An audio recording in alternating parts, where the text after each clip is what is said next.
was Christmas Eve at last. Every Christmas Eve after dinner, Maria and her brother Fritz opened their presents. Even though Maria and Fritz lived in long-ago Germany, they also celebrated by giving gifts on this special day. This evening, the Christmas tree in the parlor seemed even bigger and more beautiful than ever. And Maria and Fritz had wonderful presents. They had dolls, little toy soldiers, picture books. But Maria's favorite gift was from her godfather, Dr. Drosselmeyer. It was a wooden nutcracker, carved to look like an old soldier. It did not look like any other nutcracker Maria had ever seen.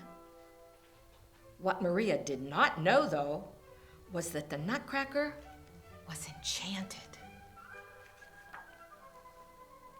After Maria and Fritz finished opening their presents, another celebration began. They were going to have an exciting Christmas party for their young cousins and friends.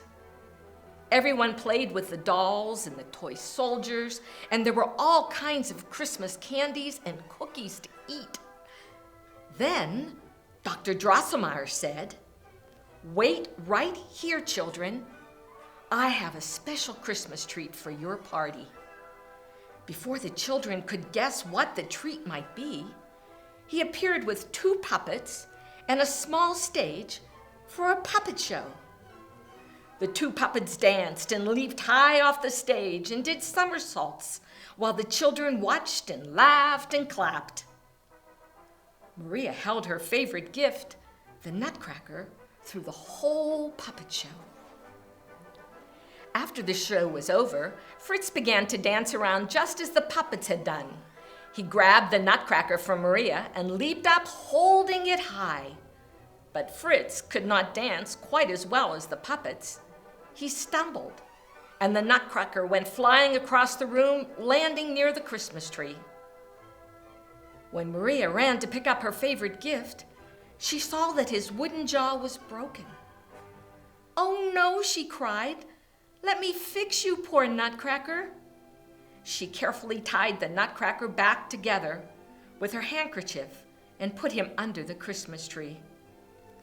The mother called, "It's time for bed. All the guests have left, and it was time to put out the lights and go upstairs." The house was quiet, but Maria could not sleep.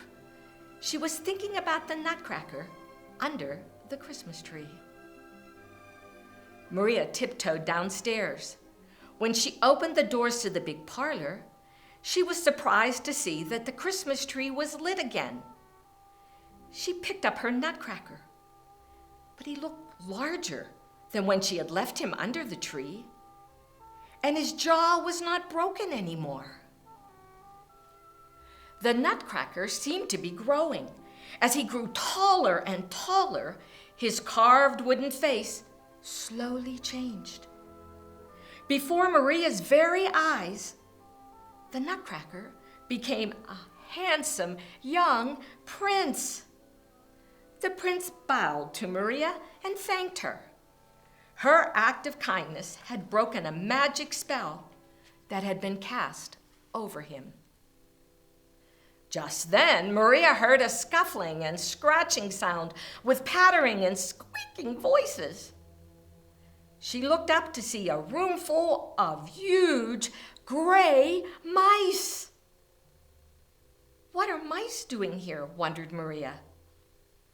The mice were led by a mouse king with a sword. Just as the prince leaped in front of Maria to protect her, they heard the sounds of a trumpet and a drum. Out of Fritz's gift box, left under the Christmas tree, sprang a whole troop of toy soldiers that grew to life-size as soon as they stepped out of their box. The soldiers, led by the prince, began a great battle with the Mouse King and his army of gray mice. What a battle it was! Back and forth, the 2 armies fought. Maria began to be afraid that the mice would win.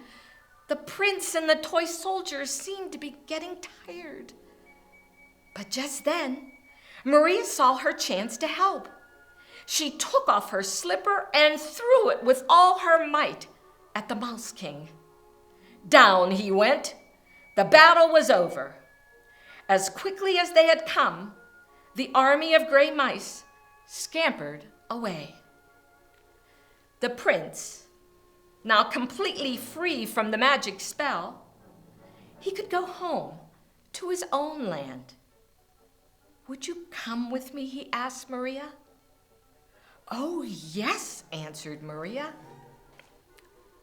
So the prince led Maria to the Christmas tree, which seemed to have grown taller.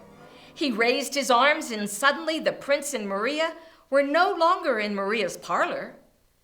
Instead, they found themselves in the Nutcracker prince's own kingdom, and all around them were beautiful dancing snow fairies. "Welcome to the land of sweets," said the prince.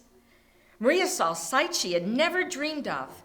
Here the houses were made of chocolate and peppermint sticks. There was a river of lemonade and a lake of sugar and almond milk. Maria and the prince traveled down the lemonade river, passing by lollipop trees and candy flowers. They rode in a little boat shaped like a seashell. Finally, they arrived at a sparkling castle made entirely of spun sugar. This was the palace of the Sugar Plum Fairy, who came forth to greet them. The prince said, "Maria, with her kindness, has rescued me from an enchanted spell.